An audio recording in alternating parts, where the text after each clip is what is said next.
This is the story of your enslavement, how it came to be, and how you can finally be free. Like all animals, human beings want to dominate and exploit the resources around them. At first, we mostly hunted and fished and ate off the land, but then something magical and terrible happened to our minds. We became, alone among the animals, afraid of death and of future loss. And this was the start of a great tragedy and an even greater possibility.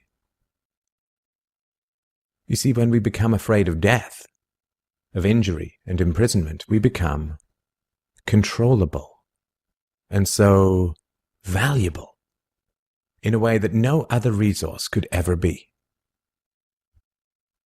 The greatest resource for any human being to control is not natural resources or tools or animals or land, but other human beings.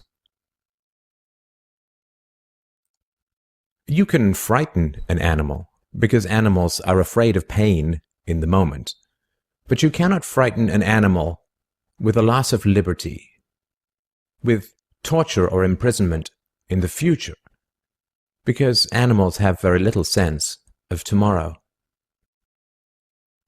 You cannot threaten a cow with torture or a sheep with death.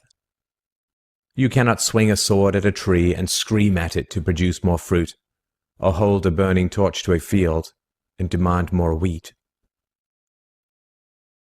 You cannot get more eggs by threatening a hen, but you can get a man to give you his eggs by threatening him. This human farming has been the most profitable and destructive occupation throughout history, and it is now reaching its destructive climax. Human society cannot be rationally understood until it is seen for what it is: a series of farms where human farmers own human livestock. Some people get confused because governments provide healthcare and water and education and roads, and thus imagine that there is some benevolence at work. Nothing could be further from the reality. Farmers provide healthcare and irrigation and training to their livestock. Some people get confused because we are allowed certain liberties and thus imagine that our governments protect our freedoms. But farmers plant their crops a certain distance apart to increase their yields, and will allow certain animals larger stalls or fields if it means they will produce more meat and milk. In your country, your tax farm, your farmer grants you certain freedoms, not because he cares about your liberties, but because he wants to increase his profits. Are you beginning to see the nature of the cage you were born into? There have been 4 major phases of human farming. The first phase in ancient Egypt was direct and brutal human compulsion. Human bodies were controlled, but the creative productivity of the human mind remained beyond the reach of the whip and the brand and the shackles. Slaves remained woefully underproductive and required enormous resources to control. The second phase was the Roman model, wherein slaves were granted some capacity for freedom, ingenuity, and creativity, which raised their productivity. This increased the wealth of Rome, and thus the tax income of the Roman government, and with this additional wealth Rome became an empire, destroying the economic freedoms that fed its power, and collapsed. I'm sure that this does not seem entirely unfamiliar.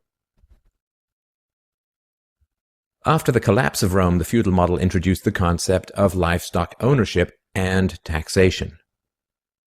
Instead of being directly owned, peasants farmed land that they could retain as long as they paid off the local warlords.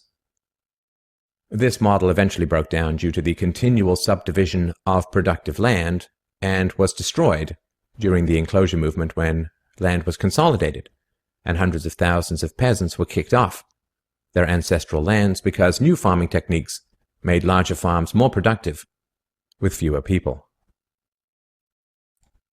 The increased productivity of the later Middle Ages created the excess food required for the expansion of towns and cities, which in turn gave rise to the modern democratic model of human ownership.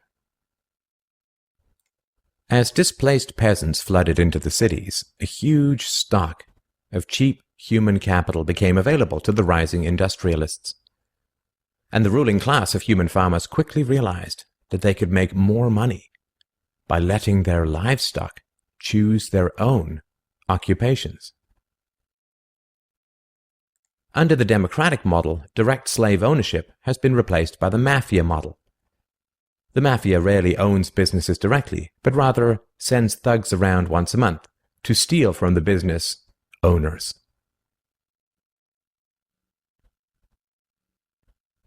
You are now allowed to choose your own occupation, which raises your productivity, and thus the taxes you can pay to your masters. Value this time in your life, kids, because this is the time in your life when you still have your choices. And it goes by so fast. When you're a teenager, you think you can do anything, and you do. Your 20s are a blur. 30s, you raise your family, you make a little money, and you think to yourself, what happened to my 20s? 40s, you grow a little pot belly, you grow another chin. The music starts to get too loud. One of your old girlfriends from high school becomes a grandmother. 50s, you have a minor surgery. You'll call it a procedure, but it's a surgery. 60s, you'll have a major surgery. The music is still loud, but it doesn't matter because you can't hear it anyway. 70s, you and the wife retire to Fort Lauderdale. Start eating dinner at 2 o'clock in the afternoon. You have lunch around 10, breakfast the night before. Spend most of your time wandering around malls looking for the ultimate soft yogurt and muttering, how come the kids don't call? How come the kids don't call? The 80s, you'll have a major stroke. You end up battling with some Jamaican nurse who your wife can't stand, but who you call mama. Any questions? Your few freedoms are preserved because they are profitable to your owners. The great challenge of the democratic model is that increases in wealth and freedom threaten the farmers. The ruling classes initially profit from a relatively free market in capital and labor, but as their livestock become more used to their freedoms and growing wealth, they begin to question why they need rulers at all. Well, nobody ever said that human farming was easy. Keeping the taxed livestock securely in the compounds of the ruling classes is a three-phase process. The first is to indoctrinate the young through government, quote, education. As the wealth of democratic countries grew, government schools were universally inflicted in order to control the thoughts and souls of the livestock. The second phase is to turn citizens against each other through the creation of dependent livestock. It is very difficult to rule human beings directly through force, and where it can be achieved, it remains cripplingly underproductive, as can be seen in North Korea. Human beings do not breed well or produce efficiently in direct captivity. But if human beings believe that they are free, then they will produce much more for their farmers. The best way to maintain this illusion of freedom is to put some of the livestock on the payroll of the farmer. Those cows that become dependent on the existing hierarchy will then attack any other cows who point out the violence, hypocrisy, and immorality of human ownership. Officers positioned Grant face first on the floor with one officer near his head, a second near his back, and a third officer standing nearby. There appeared to be a brief struggle. Then, a 2-year veteran BART officer stands, draws his weapon, and fires.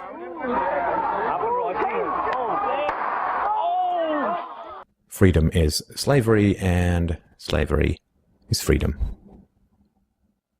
If you can get the cows to attack each other whenever anybody brings up the reality of their situation, then you don't have to spend nearly as much controlling them directly. Those cows who become dependent upon the stolen largesse of the farmer will violently oppose any questioning of the virtue of human ownership, and the intellectual and artistic classes, always and forever dependent upon the farmers, will say to anyone who demands freedom from ownership, "You will harm your fellow cows." The livestock are thus kept enclosed by shifting the moral responsibility for the destructiveness of a violent system to those who demand real freedom. The third phase is to invent continual external threats so that the frightened livestock cling to the protection of the farmers. This system of human farming is now nearing its end. The terrible tragedies of modern Western economic systems has occurred not in spite of, but because of past economic freedoms. The massive increases in Western wealth throughout the 19th century resulted from economic freedoms. And it was this very increase in wealth that fed the size and power of the state. Whenever the livestock become exponentially more productive, you get a corresponding increase in the number of farmers and their dependents. The growth of the state is always proportional to the preceding economic freedoms. Economic freedoms create wealth, and the wealth attracts more thieves and political parasites, whose greed then destroys the economic freedoms. In other words, freedom metastasizes the cancer of the state. The government that starts off the smallest will always end up the largest. This is why there can be no viable and sustainable alternative to a truly free and peaceful society. A society without political rulers, without human ownership, without the violence of taxation and statism. To be truly free is both very easy and very hard. We avoid the horror of our enslavement because it is so painful to see it directly. We dance around the endless violence of our dying system because we fear the attacks of our fellow livestock. But we can only be kept in the cages we refuse to see. Wake up.